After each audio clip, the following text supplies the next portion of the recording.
Hello, everyone. This is Michael from Kendo World, and welcome to the latest edition of KED Talk. Today, we're very lucky to be joined by Kostyantyn Stryzhychenko from the Ukraine. Kostyantyn is a fifth dan in Kendo and is the president of the Ukrainian Kendo Federation. He was born in Kharkiv, which you probably heard about on the news recently. He is a university professor and a doctor in the science of economics. He has interests in economical modeling and financial forecasting. And he also has a business in heat metering area. He's been practicing Kendo since the year 2000. So Kostyantyn, welcome to KED Talk.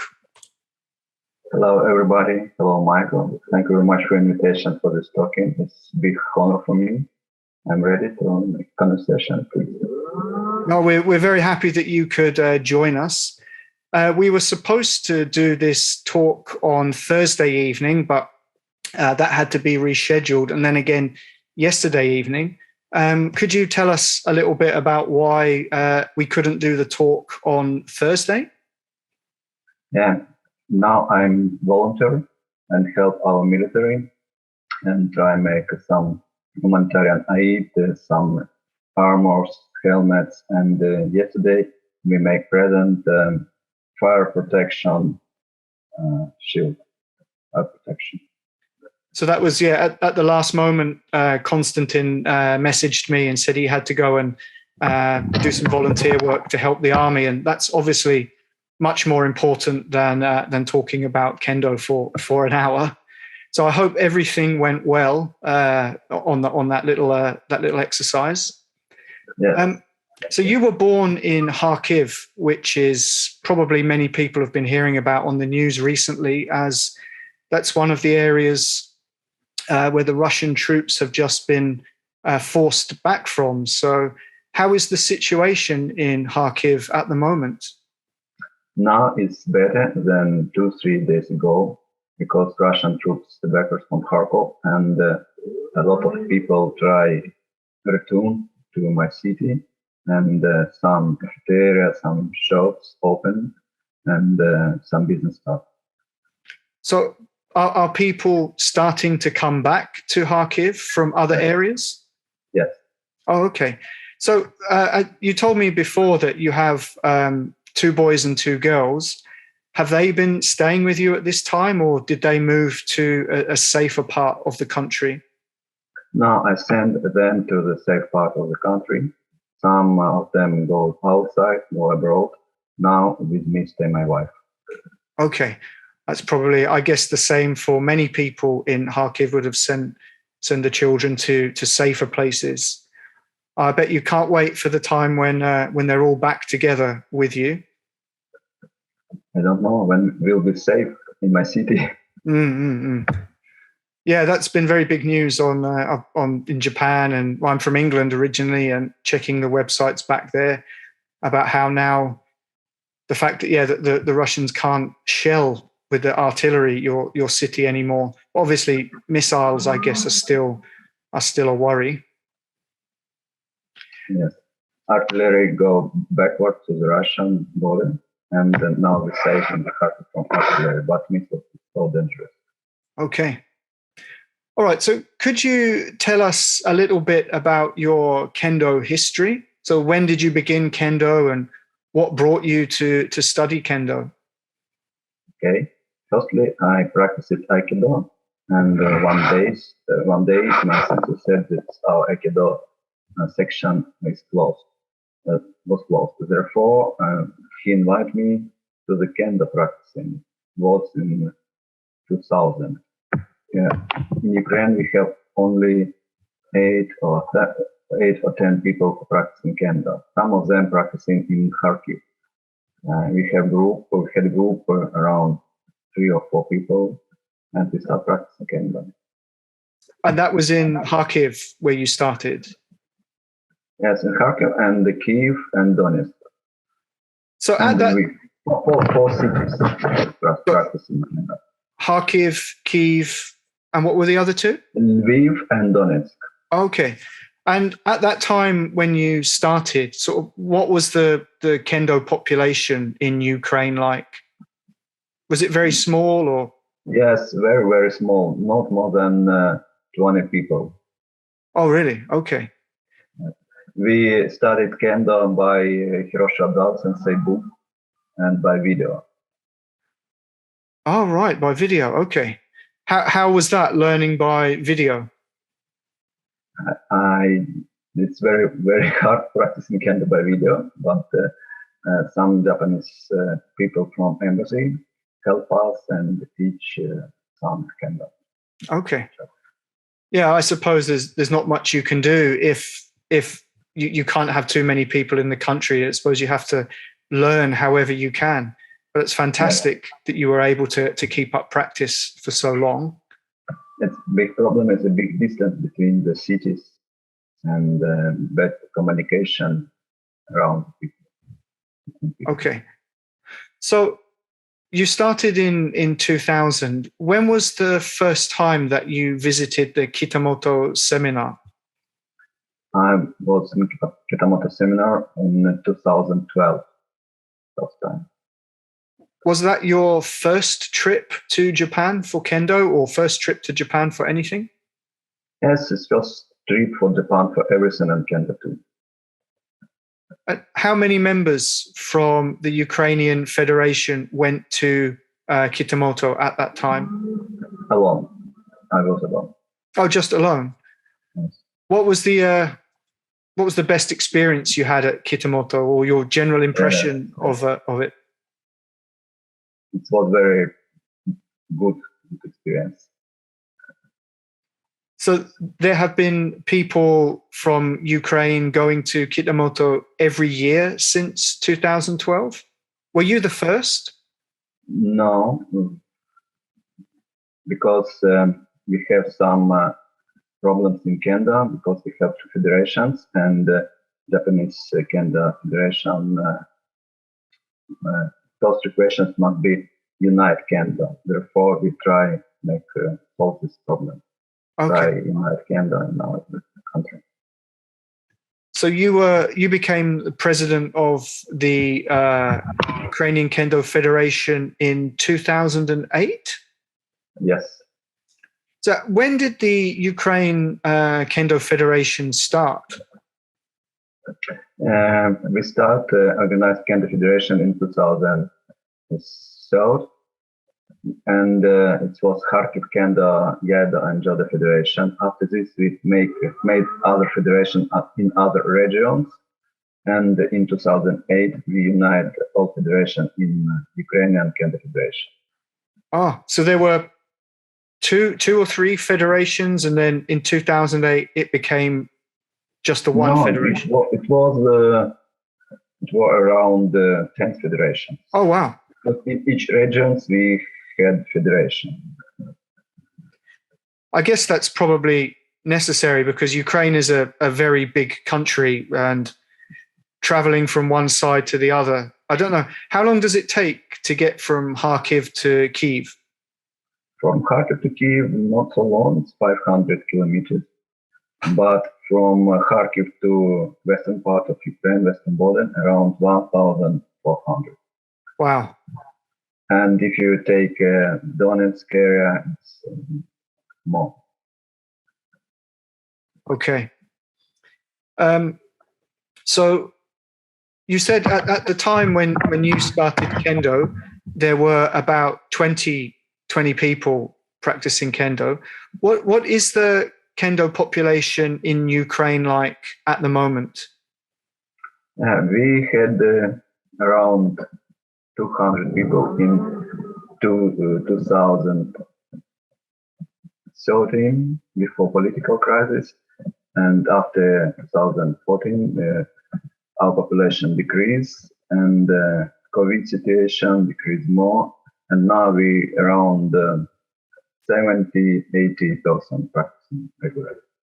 Oh, so that was when the numbers started to go down. Then when Russia came into the Donbass region? Or, yes. So I'm assuming then the reason, like, people had to join the army, or other things are more important than? No, because economical life and political life became bad, and people stopped practicing kendo. Some of them go outside from Ukrainian Kendo Federation and join the Russian Kendo Federation. It's around 4 dojos from our federation go to Russian Federation. Okay. So at the moment, where are the biggest clubs in Ukraine? We have 4 main points in Kendo in Ukraine. Is Lvov, 2 clubs. We have 2 clubs in Kiev. We have 2 clubs in Kharkiv. We have 2 clubs and Dnipro. It's the same practitioners in each club, but it's main center of Kendo in Ukraine. So that's Kharkiv, Kiev, Lvov? Lvov and Dnipro. Dnipro. Okay. So what are the big type of kendo events or seminars or training weekends and things? Where are they held in Ukraine? The biggest kendo events is in Kharkiv, called the International Kendo Kharkiv Cup, and we made big international seminars by supervisor of Sumi Sensei. And before the political crisis, 2013, we had more than 2,050 people from 13 or 15 countries. I don't remember. Oh, wow. But in last year, we had around 90 people. So from what sort of countries were people coming to Kharkiv from? A lot of, before crisis, a lot of from Russia. But now from Poland, Germany, Romania, France, Moldova. So mostly the countries that are kind of bordered around the borders of Ukraine. Yes. How about in the other way, sort of for Ukrainian kendo members? Do many of them, yourself included, go to other types of international seminars or competitions, things like that? Yeah, usually before COVID situation, we had traveling around Europe for different seminars and competition, but last 2 years not. In this February, one lady from national team took part in Jima Cup in Netherlands, because a lot of ladies from national women team stay in Europe now. They what? Sorry, a lot of those. A lot of ladies are in Europe now and practicing in Europe, in Poland and Netherlands, because go abroad after war. Okay, so at this present time, so Russia invaded Ukraine on February 24th, I think it was. I'm assuming that all kendo practices stopped at that time, or had they stopped a bit before that? No, after Russian troops came for us, we stopped kendo, but now we start kendo in different dojos. For example, in Dnipro practicing and Kremenchuk, maybe another dojo practice. So it's, how about Kharkiv? Has practice? I suppose it's a bit too early for that, right? Yes, not yet. So when do you think the first practice in Kharkiv will be? I have idea and start practicing on the next week, maybe Wednesday and Saturday. Oh wow! Depends from the situation, because 5 days ago was dangerous, but now it's calm. It's silence. Right. So roughly how many people would do you expect to attend that training session next week if it goes ahead? Not too much, maybe 4 or 5. It's but not too much people. I guess because nobody will have practiced for, I guess it's almost 3 months now. I think everybody probably can't wait to get back in the dojo. Yes. Okay, so you're living in Kharkiv, which is obviously there's been a lot of damage done from Russian bombs and shelling. Have any of the kendo facilities in Kharkiv been damaged? Are the dojos still working okay? No, kendo facilities are good because usually we rent the sport hall and all sport hall not damaged. Oh, that's good. That's good. So how about in other cities in Ukraine that have started kendo again? How are their facilities? Have they been damaged? No, it's same in Kharkiv.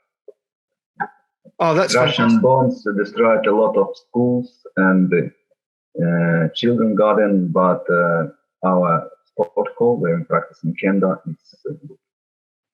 Okay, fantastic. Well, that's really good to know. How about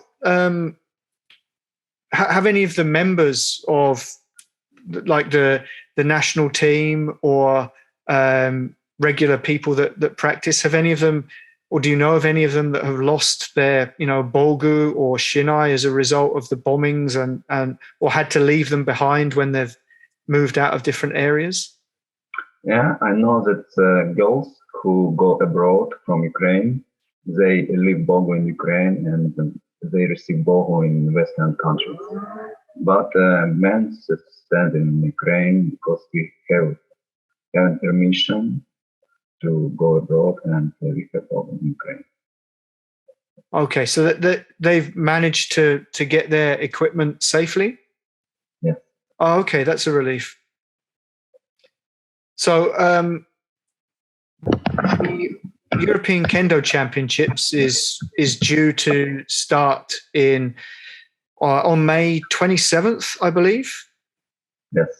And obviously Ukraine are sending a men's and a women's team to the championships. From European Championships, how many have the Ukraine national team participated in the European Champs? How many people or how many times? Oh, how many times have they participated? Okay, we took part regularly from since 2011 in each championship. Oh, and I guess then the World Kendo Championships since 2012? No, now we are not member of International Kendo Federation. Therefore, we cannot participation in World Kendo Championship. Okay, I imagine. But I hope we try going to international community in maybe next World Kendo Championship we can take part. I guess as you're the president of the Ukraine Kendo Federation, I guess it's going to be your responsibility to try and get the Ukraine team as a member of the international federation. So good luck with that. Thank you very much.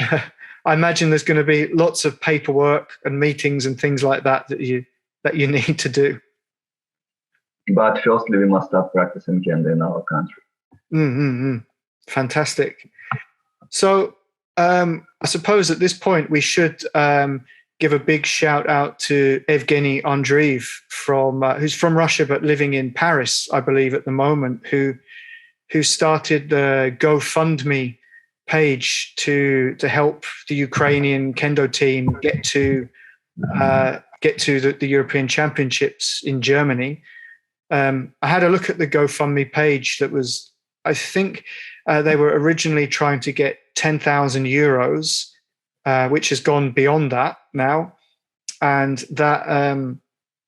that's to pay for the Ukrainian team's hotels and competition entry fees and sayonara party and what else? Transportation.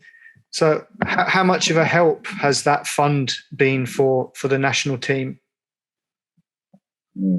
Firstly, I would like to say thank you very much for Evgeny Andreev and everybody who supports this fund, because now all people haven't worked in Ukraine and our money is finished. For this fund, they can help us to take part in European Kendo Championship. Thank you very much, and big responsibility for everybody. I hope this fund is good because everybody will come for championship, banner, and accommodation. Yeah, I hope one of the first point after European Kendo Championship will be maybe next competition and preparation national team. Also for improve facilities for the Kendo, mobile, and make advertisement for people to increase quantity of the people. Yeah, let's hope so. Let's hope this video helps more people donate to the fund as well, and help Ukraine Kendo get back together. So you're sending a men's team and a women's team to the European Championships. So yes, and one junior. Oh, and one junior. Okay, fantastic. So how many people is that in total going from Ukraine to Germany? Totally, we have 13 people, but for men team, it's very hard to go outside from Ukraine. And now we have work for make all documents, preparation of documents for go abroad for the men team. Okay, so that's going to be maybe a little bit difficult for the men to get there. I see. I believe that they don't want people or men, particularly who could serve in the army, to be leaving at this time. But yeah, hopefully they can realize that by letting the Ukrainian national team, the men's players, leave the country, it's a good way to promote Ukraine. And let's hope you can all go without any problem. I understand that we haven't practicing, but we have good fighting spirit and trying to increase the image of our country for the nation, for the European championship.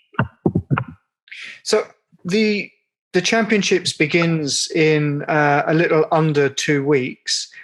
How many members of the Ukraine team are actually still in Ukraine at the moment, or have they gone to another country for safety at this point?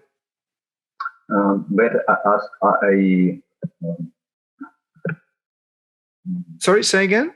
So, better I said how many people go abroad. All women team now in Poland and Netherlands, juniors, and two members of men team. Oh, okay. Only 4 persons staying in Ukraine and the preparation documents for the abroad. Okay. So those people that have managed to get to Poland and Netherlands, are they able to practice while they're there at the moment? Have they been able to get in shape, ready for the competition? Yes, they're practicing in different dojos, and thank you very much for everybody who helped for practicing for the Netherlands and Poland. It's fantastic. So when do you think like yourself included, when do you think you will be able to travel to Germany? I hope that we come for Germany maybe 24th, 25th May.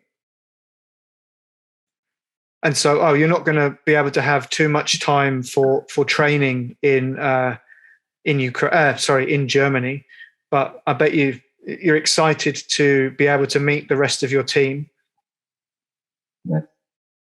Fantastic. So, obviously, the team, like you said, some of you are in Poland, some of you are in the Netherlands, some of you are still in Ukraine.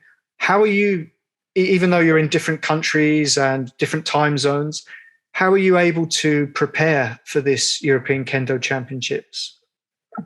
Each month we had a team selection in Ukraine, and afterward, team divided on different groups for Netherlands, Poland, Germany, but we have all people have tasks for practicing, and improve Kendo in European dojos, and the leader of the dojos is very high sensei.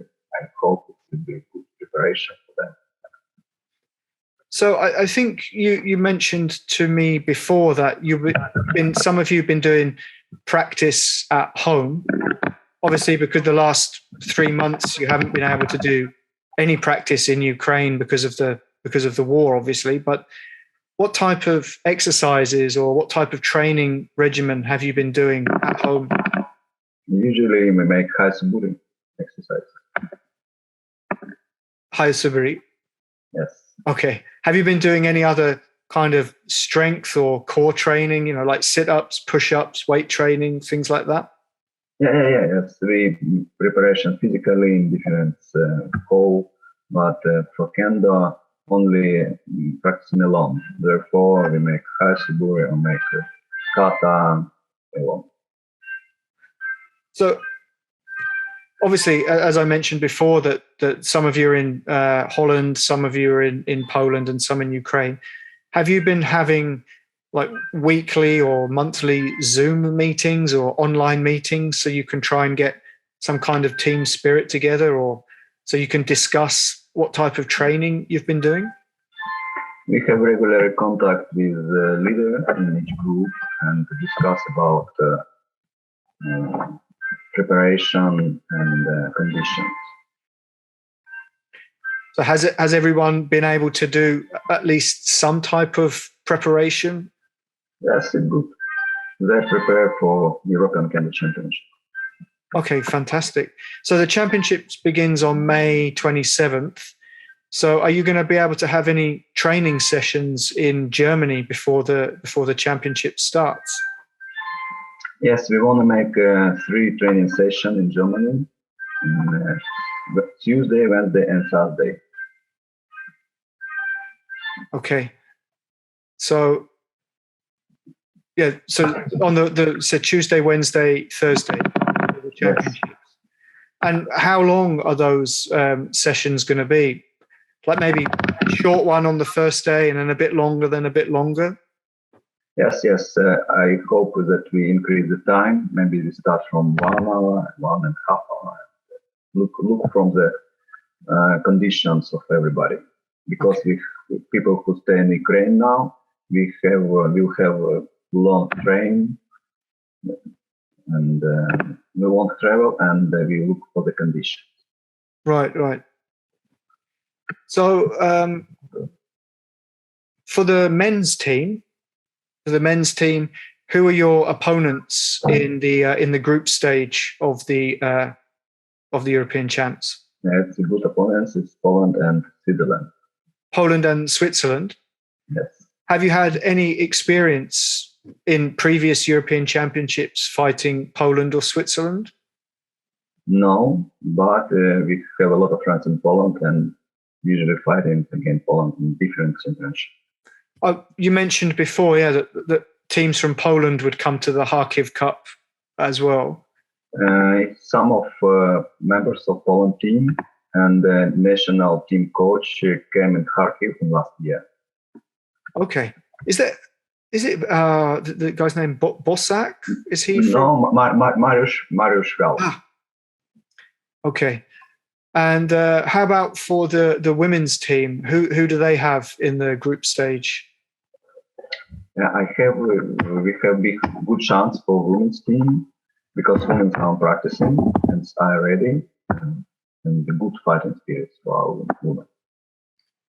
And what teams will they be fighting in the group stage? Do you know? I didn't remember, sorry. Okay, no problem. How does so you've got two juniors or one junior? One junior. One junior. Yeah. And that will just be obviously a individual competition. Yes. Is it a boy or a girl? Boy. So is this his first experience of a big championships? For the European Kendo Championship, it's first experience for him, but he took part in Budapest for international Kendo team meeting, and he had good condition in this championship. Okay, fantastic. So you think that the women's team have been able to do a lot of practice, obviously in Europe, so that they're probably ready to compete. So when for the men's team, when you've got the 3 days of training before the European champs begins, what kind of ideas do you have for your first training session on the Tuesday when you get there? Yeah, I think we make a vada geiko, and a little bit uchikomi geiko, kakari geiko. So uchikomi and kakari geiko. Yes. Because men's team, this member who is in men's team, usually they took part in different European Kendo championships. These members has experience in this competition. It's not a new member, because when we decide about members, we look for experience. Okay. So that, yeah, it's just maybe for the men's team, then it's more important to build up their physical condition and their stamina. Yes. I wonder how much they're going to like doing kakari geiko after quite a while. The look depends from the conditions. Right. So will you be the one to lead the training session for the men's team? We have a men's coach who will be led the session. Is who, sorry? We have a men's team coach who will be led the session, and okay. He's a member, national team member. Oh, okay. So are you going to the European Championships as a competitor or just as the president, as a delegation member? I registered me as a delegation leader and competitors because I didn't know how many people go abroad, and we registered 6 persons. Right. And now we have 2 persons in Europe and need 1 for men's team. Oh, I see. So you got two jobs for this yes. championships then. If everybody have a chance to go abroad, in this case, I only delegation leader. Okay. So there's still a chance maybe that you can't have a 5-man team because of when will you be able to find out if you're taking a full men's team or not? Sorry? When will it be decided if all the members of the men's team can actually leave Ukraine to go to Germany? Next week. Next week. Oh, let's fingers crossed that you'll be able to send a full team. I really hope they do. I think you'll get a fantastic response when you're all together in Germany. I think it would be a good thing for the government to let you go, but obviously the situation is maybe other things are maybe a bit more important for them at the moment. But let's. But we have a little bit problem because now government took part in the war. Right. Therefore, it's war after these different events. Well, therefore, we sent some letters to the ministry and sport committee, but receive rejection about the situation because Kendo is not a sport in our country. Right. I see. But let's hope that they able to let all the men go to the competition. It'd be terrible to see, maybe just 3 people or 4 people and not a full team. Okay, we've had one question from one of our patrons that wanted to ask you. So he asked that, as most people are aware by now, that the Russian team are not being able to participate in the European Championships, and he wondered how you feel about that, and if they were to take part, how would you feel about them competing? What are your thoughts about that? My vision is very bad situation because Kendo is not politics and it's not a war. Firstly, it's responsibility and humanity. When Russian troops came for our country, it's not humanity. Therefore, I wait a long time, long days waiting from Russian Kendo Federation some letters for supporting because we have some friends in this federation. But Russian Kendo Federation had a silence. Therefore, silence in our case is supporting of the war. Therefore, our official Ukrainian Kendo Federation position, we send a letter about exclude Russian Kendo Federation from European Kendo Federation and exclude from the European Kendo Championship. I see. So I guess you were hoping then for some kind of response from the Russian Federation, but nothing came. That's pretty tough. But so thinking about after that, then after this European Championships, I think it's going to be, unless Russia withdraws completely, I guess they're still not going to be able to compete in the European are the World Championships next year, I believe? Or is it the year after, or the European Championships next year? No, European Championship. That's right, sorry, European Championships next year and then World Championships the year after. So let's hope everything's back to normal as much as it can be by then. Do you have any type of message you would like to give to European Kendo practitioners or other Kendo practitioners around the world? Yes, a lot of message for supporting and propose helping and make donations. European community, same one community, same as world communities, Kendo. And in this situation, for me, is very trouble about Russia. European and world Kendo community support Ukrainian Kendo Federation and support Ukrainian Kendo people and people in Ukraine, civilian people in Ukraine. Well, I think it's been fantastic to see the amount of support that people throughout Europe have been giving Ukraine and its people and the government and also from other countries as well. And let's hope that continues for a long time, for as long as Ukraine needs it. Okay, well, I think if anyone else, there's no other questions come in. So, Kostyantyn, thank you very much for your time this evening. I can understand it's been a very difficult time for not just you, but many people in Ukraine, or the whole of Ukraine, for the past several months and even several years before that as well.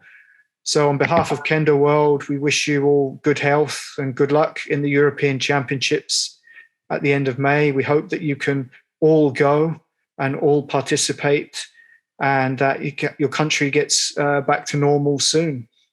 Thank you so much for spending the time with us today, and best of luck in the future. So Kostyantyn, thank you very much. Thank you very much, Michael, for invitation for this interview. And thank you very much, everybody, for all world who support Ukrainian, because Ukrainian can fight, but if we haven't backwards, if we haven't back, it's very hard for fighting. We feeling your supporting every day and every time. Thank you very much. Kostyantyn, it's been a pleasure and best of luck. Thank you very much. Okay, thank you.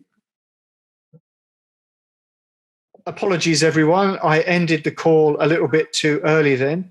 Kostyantyn would actually like to talk about something. So Kostyantyn, over to you. As in my speech, I want to ask everybody to help us save Mariupol and save Azovstal, because people who stay in this place has very, very bad situation. Thank you very much. Glory for Ukraine. Glory to Ukraine.